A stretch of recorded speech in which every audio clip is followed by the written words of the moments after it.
اسلام بڑا شائستگی کا، تہذیب کا، معتدل اور خوبصورت دین ہے۔ انسانی زندگی میں کوئی شخص کوئی بھی کام کرتا ہو، لیکن اگر وہ کام بے ترتیب ہو، بے ڈھنگ ہو، غیر منظم ہو، تو اس کام کا سارا حسن ضائع ہو جاتا ہے۔ اسلام یہ چاہتا ہے کہ ہر کام ترتیب سے کیا جائے، مرتب کر کے کیا جائے، منظم انداز سے کیا جائے۔ انسان اپنی زندگی میں عبادت سے لے کر تجارت تک اپنی زندگی کے ہر شعبے میں نظم و ضبط کا مظاہرہ کرے۔ اگر چیزیں نظم و ضبط سے ہٹ جاتی ہیں، قاعدے سے ہٹ جاتی ہیں، تو کوئی بھی کام ہونے کے باوجود بھی لطف نہیں دیتا، فائدہ مند نہیں ہوتا۔ ہم یہ دیکھتے ہیں کہ مسلمانوں نے بہت ساری چیزوں کو بے ترتیب کر لیا ہے۔ ہماری زندگیوں میں ہر چیز ہے، نظم و ضبط نہیں ہے، وقت کی پابندی نہیں ہے، وقت کی قدر نہیں ہے۔ روزمرہ کے معاملات کے اندر ہم اپنے معاملات کو ترتیب سے نہیں چلاتے۔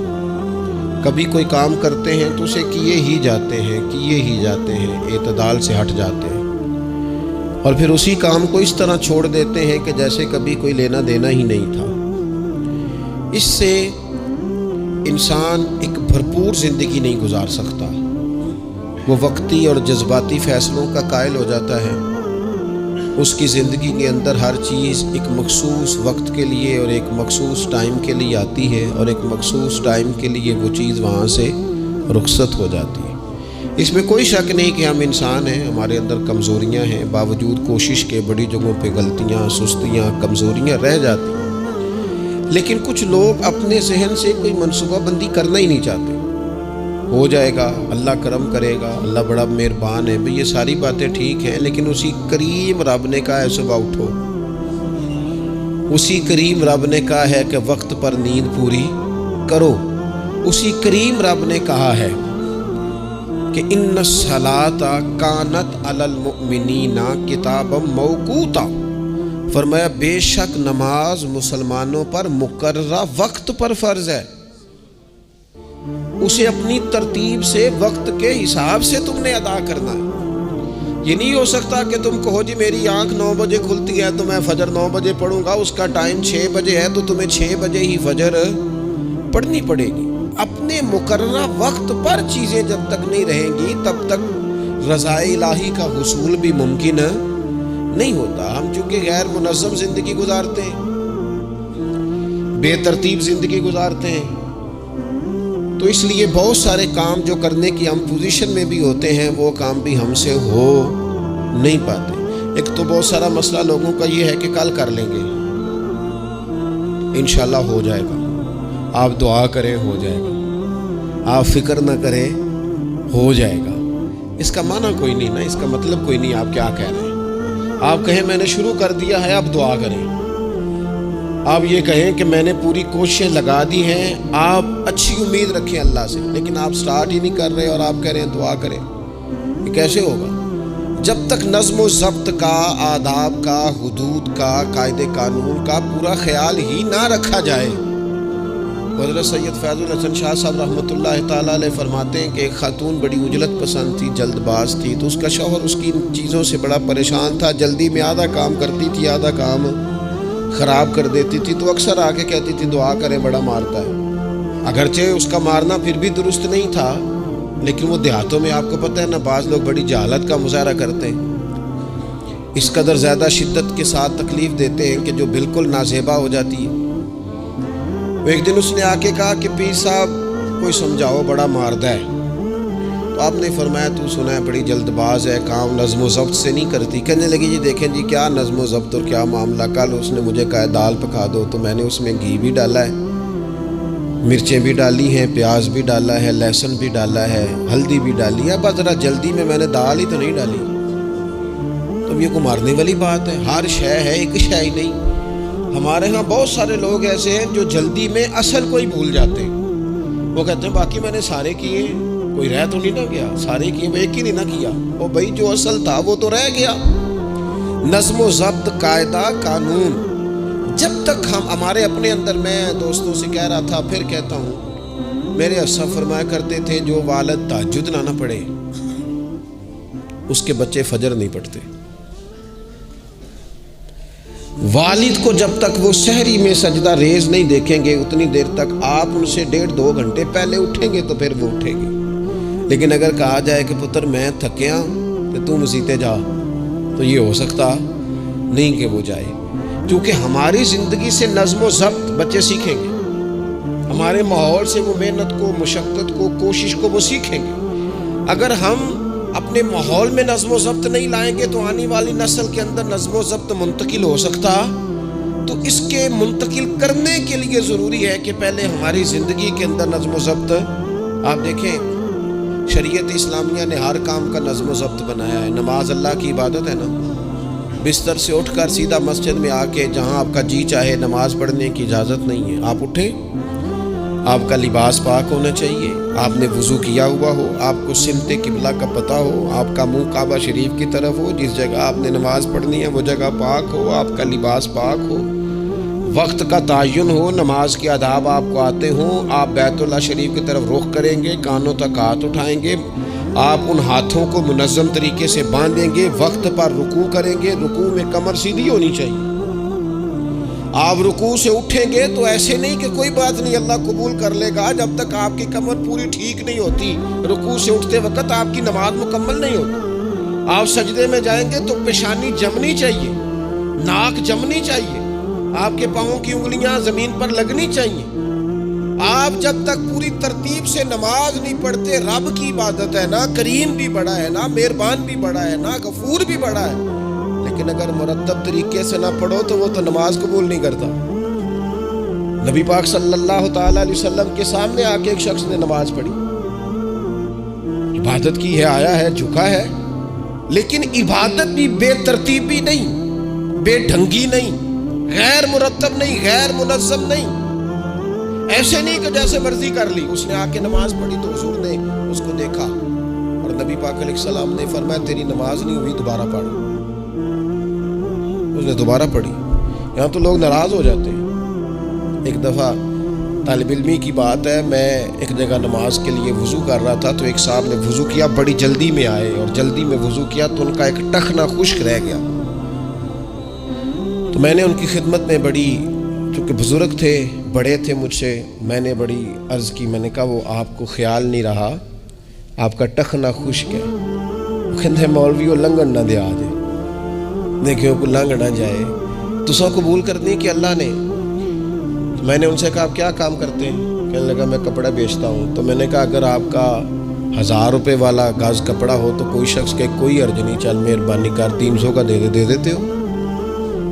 کہنے لگا نہیں جی ترتیب سے ہی بات چلے گی۔ تو میں نے کہا یہ بھی ذرا ترتیب سے ہی چلے گی، اللہ نے کہا ہے کہ اس طرح کر کے پڑھو تو پھر میں قبول کروں گا۔ تو اگر وہ رستہ ہی آپ نے اختیار نہیں کیا، نبی پاک علیہ السلام کے سامنے اس نے نماز پڑھی، حضور کے سامنے، نبی پاک رحمت للعالمین ہے نا، حضور سے زیادہ کو پیار کرنے والا تو نہیں نا۔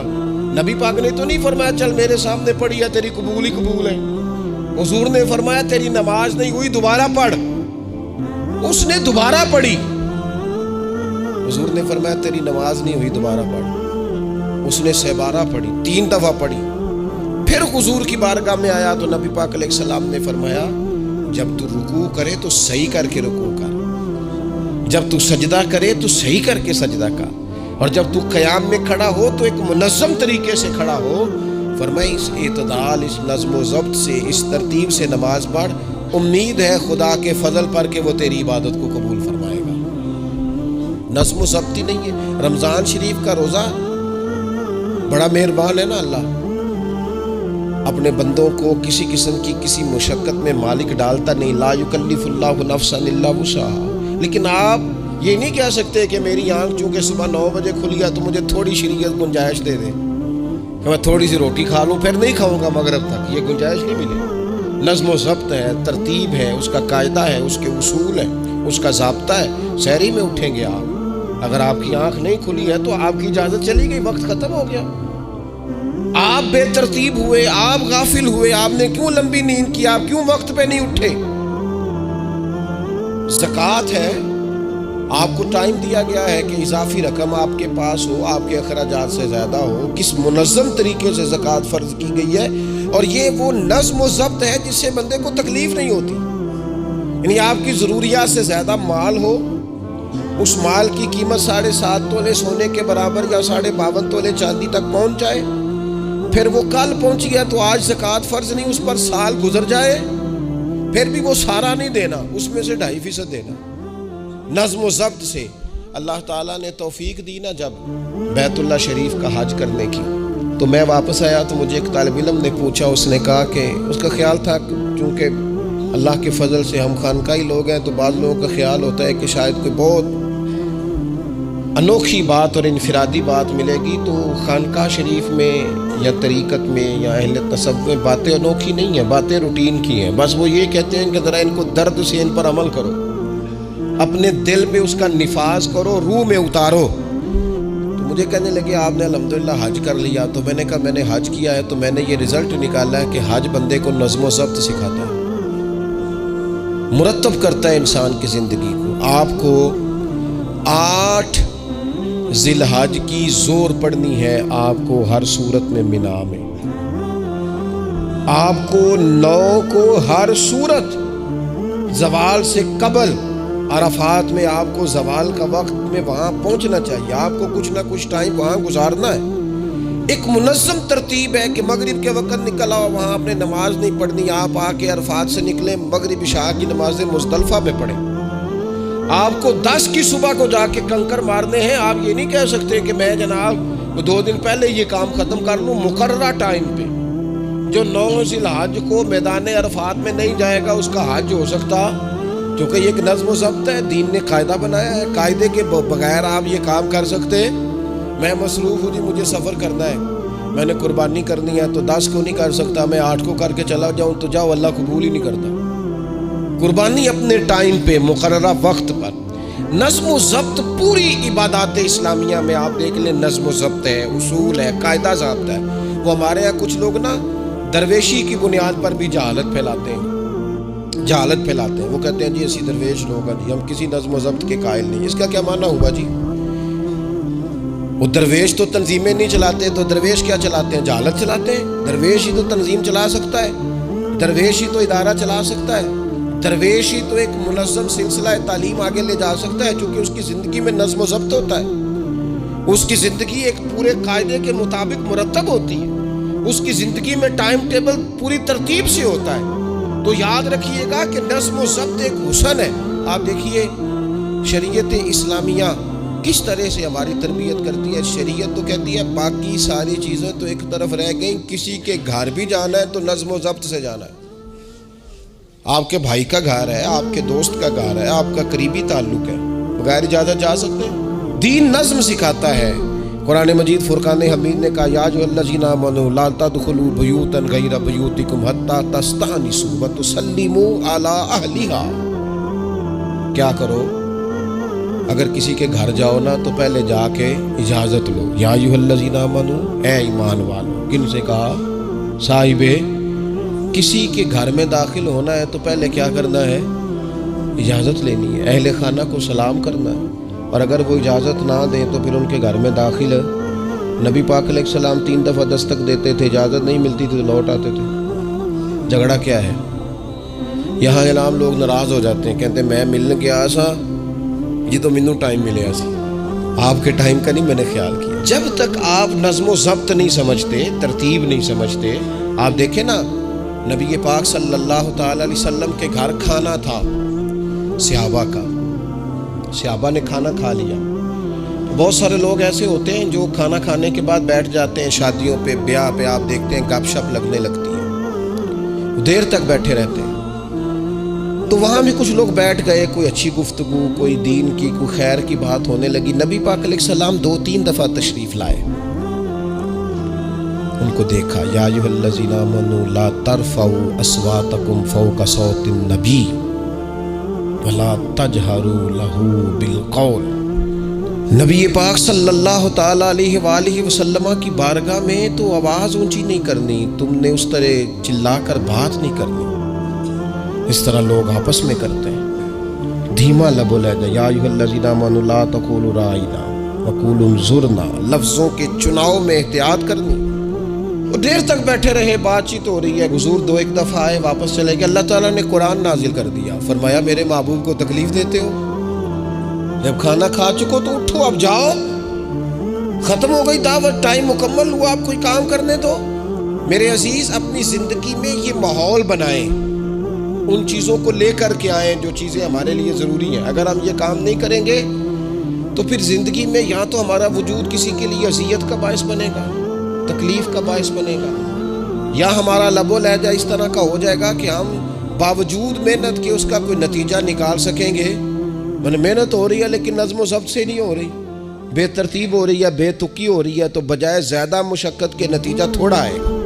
اس لیے نظم و ضبط اپنی زندگی میں، قاعدہ قانون۔ میرے رسول پاک علیہ الصلوۃ والسلام نہ لوگوں کو قانون توڑنے سے منع کرتے، حضور علیہ الصلوۃ والسلام لوگوں کو اطاعت امیر کا حکم دیتے، امیر کی فرما برداری کی بات سناتے، فرماتے اگر تمہارے اوپر نک کٹا حبشی غلام بھی امیر بنا دیا جائے جو کتاب اللہ کے مطابق تمہیں حکم دے تو اللہ کے محبوب فرماتے ہیں اس کی بات بھی سننا اور اس کی فرما برداری بھی کرنا، پیچھے نہ ہٹنا۔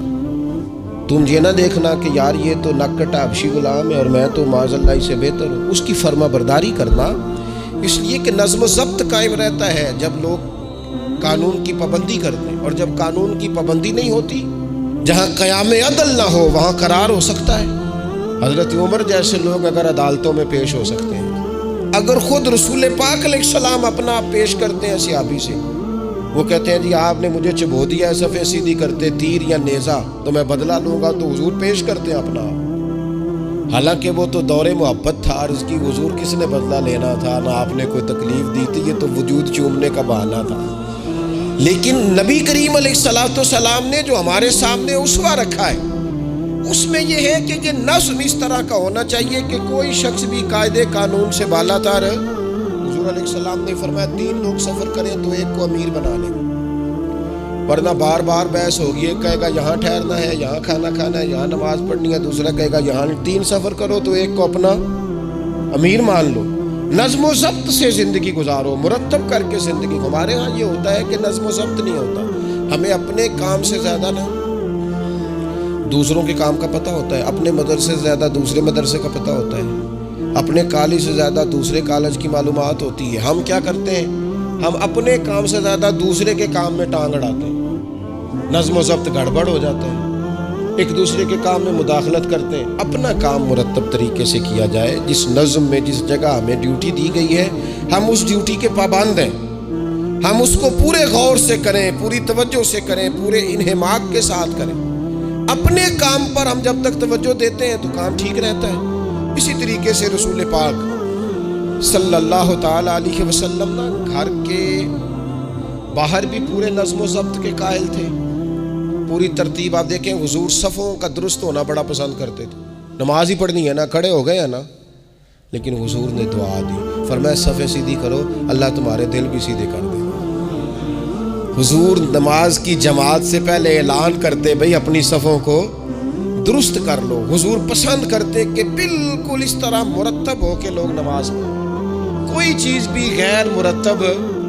یہاں جناب کوئی شخص بھی قطار میں لگنے کو تیار نہیں، باری کا انتظار کرنے کو تیار نہیں ہے۔ بینک میں ہمیں ذرا پہلے بلا لیے گئے تو ہم کہتے ہیں اللہ نے بڑی عزت دی تھی، اور پھر کچھ پروٹوکول تو بے جا ہیں، سوائے تکلیف کے اور کچھ دیتے۔ میں نے جنازوں پہ دیکھا ہے، کسی عالم کا جنازہ پڑھا ہے، کسی بڑے آدمی کا، تو وہاں 15 لوگ ہوتے ہیں ٹوٹل جو جنازہ نہیں پڑھنے دیتے، وہ گھسے ہوتے ہیں آگے، میں نے چہرہ دیکھنا ہے، میں نے اگلی صف میں کھڑے ہونا ہے۔ یہی حال محافل میں ہوتا ہے۔ نظم و ضبط پیدا کریں، کسی چیز کو بے ترتیب نہ کریں، کوئی کام بھی بے ڈھنگا نہ ہو۔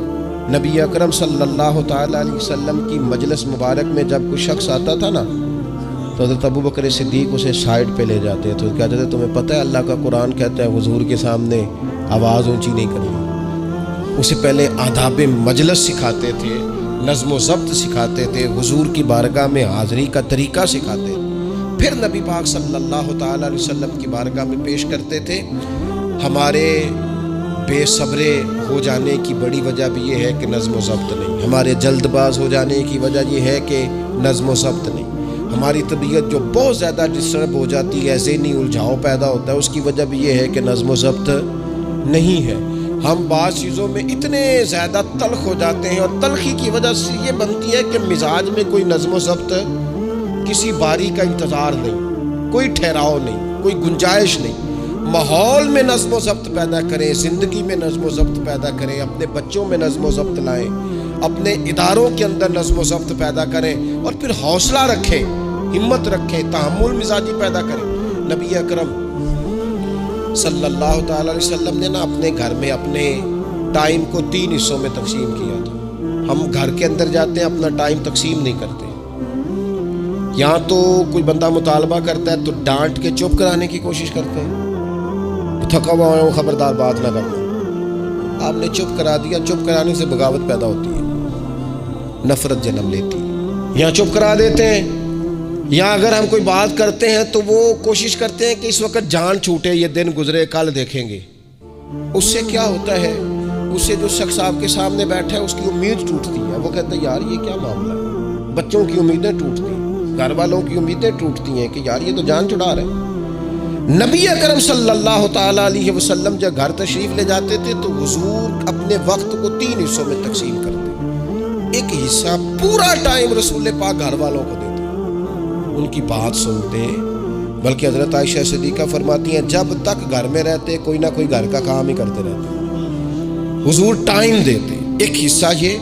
دوسرا حصہ ٹائم کا نبی پاک صلی اللہ تعالی علیہ وسلم نے آرام کے لیے رکھا ہوا تھا. حضور آرام کرتے, لیٹتے, باقاعدہ حضور علیہ الصلوۃ والسلام اپنے وجود اطہر کو بستر کے اوپر رکھتے, آرام فرماؤ, صحیح معنوں میں آرام کرو. اور تیسرا حصہ نبی پاک علیہ السلام نے عبادت کے لیے رکھا ہوا. گھر والوں کا کام کاج کیا, عشاء ہوئی, آرام کیا, پھر تہجد کا ٹائم ہوا تو حضور عبادت کے لیے اٹھ کے کھڑے ہو گئے. یہ گھر کے اندر, مسجد میں نہیں. مسجد کا تو جو عبادت کا ماحول ہے, نماز کا, وہ الگ ہے. گھر کے اندر اس بات کو اچھی طرح سمجھ لیں کہ گھر کے اندر جب آپ جائیں, اب تو بڑوں کی شکایتیں آنے لگی ہیں, پہلے بچوں کی آتی تھی. اب تو 50 سال کے آدمی کی شکایت آتی ہے کہ گھر آتے ہی موبائل کھول لیتا ہے, ادھر ادھر دیکھتا ہی نہیں, کچھ سنتا ہی نہیں. اس طرح تو ہمارے اپنے ہم سے ٹوٹ جائیں گے, بکھر جائیں گے. ہمارے بچے خدا جانے کیا سوچنے لگیں گے, کسی اور سمت نکل جائیں گے. وہ جن کو ہماری باتوں کی, ہماری شفقتوں کی, ہمارے پیار کی, وہ جس پوتے کو, جس چھوٹے بیٹے کو دادا کے, والد کے کندھوں پر کھیلنے کی چاہت ہے, وہ تو اس سے محروم رہ جائے گا. ہمیں وقت دینا ہے, ان کو ٹائم دینا ہے, اس ٹائم کو مرتب کرنا ہے. نبی اکرم سید عالم صلی اللہ تعالی علیہ وآلہ وسلم اس حتیٰ کہ میدان جنگ میں بھی حضور چیزوں کو مرتب کرتے. عرب کے لوگ جب جنگ کرتے تھے نا تو وہ سمجھتے تھے اسلحہ بڑا ہے, طاقت بڑی ہے, ہم نے کر لینا جو ہمارے جی میں آنا ہے. حضور کا طریقہ مبارکہ یہ تھا کہ جنگ میں بھی نظم و ضبط. حضور فرماتے قریب دشمن آ جائے تو طاق پہ بلا وجہ تیر نہ چلانا, وہ بالکل سامنے جب تمہیں نظر آ جائے, تمہیں نشانہ سمجھ میں آئے تب تیر چلانا. کئی دفعہ فرمایا صرف پتھر کا استعمال کرنا.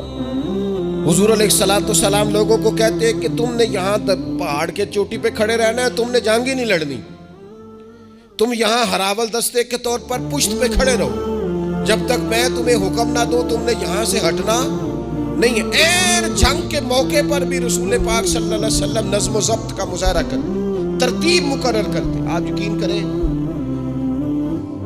جن اداروں کے اندر نظم و ضبط ہے, جن کے اندر اصول ہے, جن کے اندر قاعدے ہیں, وہ اپنی پیشہ وارانہ کام سے کبھی بھی پیچھے نہیں ہٹتے. اور جہاں یہ کام نہیں ہوتا وہاں بڑی ساری چیزیں نقصان کا شکار ہوتی. این حالت جنگ میں بھی نبی اکرم نور مجسم صلی اللہ تعالی علیہ وسلم نظم و ضبط کا خیال کرتے. یہ جنگ احد میں نقصان ہوا تھا نا وقتی طور پر, اس کی وجہ بھی یہ بنی تھی کہ حضور نے جن صحابہ سے کہا ہٹنا نہ, ان سے اجتہادی خطا ہو گئی. انہوں نے سمجھ لیا کہ جنگ تو ختم ہو گئی ہے, وہ ہٹ گئے, ان کے ہٹنے سے نقصان ہوا, 70 لوگ شہید ہو گئے. اگر وہ نظم قائم رہتا جہاں حضور نے کھڑا کیا تھا تو کبھی یہ کام نبی پاک صلی اللہ تعالی علیہ وآلہ وسلم نا اجتماعیت کی بات کرتے تھے, مل کے رہنے. اختلاف رائے ہو جاتا ہے لیکن ہمارے ہاں لوگ پتہ کیا کرتے ہیں، اندر رہ کے اختلاف نہیں کرتے، چھوڑ کے جا کے اختلاف کرتے ہیں۔ یہ مخلص نہ ہونے کی علامت ہے۔ جو لوگ مخلص ہوتے ہیں وہ اندر رہ کے رائے کے اختلاف کرتے ہیں، وہ کہتے ہیں یار میں چھوڑ کے تو نہیں نہ جا سکتا، میں ادھر ہی رہوں گا، جو کمزوریاں ہیں جو غلطیاں ہیں ان کو ہائی لائٹ کروں گا، رہوں گا۔ اسی لیے نبی پاک علیہ السلام کے صحابہ مختلف قسم کے مشورے دیتے تھے۔ تو سرور کائنات علیہ السلام اجتماعی نظم کی بات کرتے۔ ایک مقام پہ حضور نے صحابہ کو دیکھا کہ چھوٹی چھوٹی ٹولیاں بنا کے الگ الگ بیٹھے ہوئے ہیں۔ تو نبی پاک علیہ السلام نے فرمایا یہ شیطان تمہیں الگ الگ کرتا ہے، اور فرمایا جس طرح بکریوں کا بھیڑیا ہوتا ہے، انسانوں کا بھیڑیا شیطان ہے۔ جب کسی کو مجمع سے الگ کر لیتا ہے، حضور فرماتے ہیں جسے بھیڑیا بکریوں سے الگ کرتا ہے نا، پھر اس کا شکار کرتا ہے۔ اور شیطان بھی جب تمہیں اجتماعیت سے الگ کر لیتا ہے، در مشدہ چھڈی نہیں تے ہو جاویں گا روگی، جیڑی بکری اجڑوں وچھڑی او بگیاڑا جوگی، او بگیاڑا جوگی کھا جائیں گے، پھاڑ ڈالیں گے اسے۔ در مرشدہ چھڈی نہیں، او نہیں تے ہو جاویں گا روگی، جیڑی بکری اجڑوں وچھڑی او بگیاڑا جوگی، اسے تو لے کے چلا جائے گا۔ اجڑ پر، اجتماعیت پر کبھی بھی بھیڑیا حملہ، تو حضور صحابہ سے کہتے تھے بیٹھو تو ذرا مل کے بیٹھو، کسی جگہ تم بیٹھو تو اجتماعیت، بڑی مشہور حدیث ہے، چند لوگ جمعے میں کھڑے تھے تو حضور نے فرمایا بیٹھ جاؤ۔ الگ الگ بعض لوگ بڑے قائل ہوتے ہیں نا، تھوڑا سا جناب ہم نے ذرا ہٹ کے رہنا ہے، ہم نے تھوڑا سا الگ سے رہنا ہے، تھوڑا سائڈ پہ بیٹھنا ہے، تو حضور پسند نہیں کرتے۔ فرمایا اکٹھے بیٹھو، مجمع کی صورت میں بیٹھو۔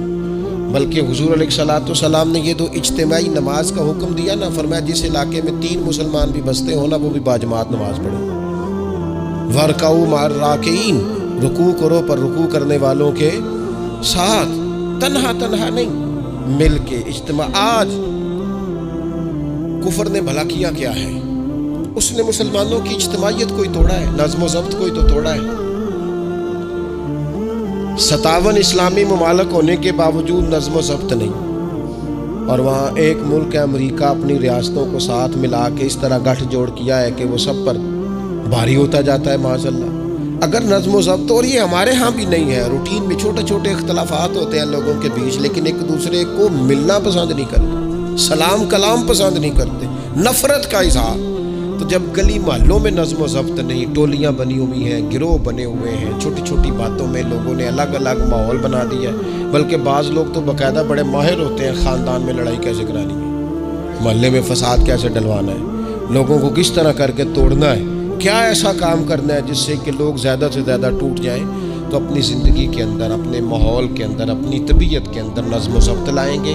بہت سارے لوگ ہیں جو خود بھی وقت ضائع کرتے ہیں، اگر کہیں چلے جائیں تو اس کا بھی پورا ہی وقت ضائع کرتے ہیں، پورا ٹائم، یعنی اس پہ کتنا پیسہ لگتا ہوگا، موبائل کا کتنا بل آتا ہوگا، ٹائم کتنا ضائع ہوتا ہوگا۔ اور پھر سناؤ، مثلاً کی سنائیے جی، اس کا کمانا ہے، یعنی ایک صاحب کہنے لگے، انہوں نے کئی دفعہ مجھے کہا کوئی نوی تازی، میں چپ کر گیا۔ پھر فون پہ اب بندہ خیر مہذب لگتا ہے اگر کہ چلو جی پھر ٹھیک ہے، اور پھر کہ ان کو نوی تازی، میں کہ جی میں تو مولوی ہیں، تسی مینوں اخباری نمائندہ سمجھ لیا، نوی تازی تو آپ کسی اخباری رپورٹر سے پوچھیں، مینوں کی پتہ ہے نوی تازی کی ہے، میں تو چھوٹا سا آدمی ہوں، اپنے کام، نوی تازی کا کی مطلب ہے؟ یعنی اب اتنا آپ نے فون بھی ضائع، ٹائم بھی ضائع۔ حضرت صاحب ہور پھر سناؤ بھئی، تسی اتنے حضرت صاحب دے کول رہو نہ مہینہ تے کوئی کام کرو نال تاکہ تانوں اور بھی کوئی سنان، حضرت صاحب تانوں کی سنان، لیکن شرط یہ ہے کہ ہم نظم و ضبط والے بنے، ایک جملہ بھی ضائع نہیں، اضافی نہیں۔ اس میں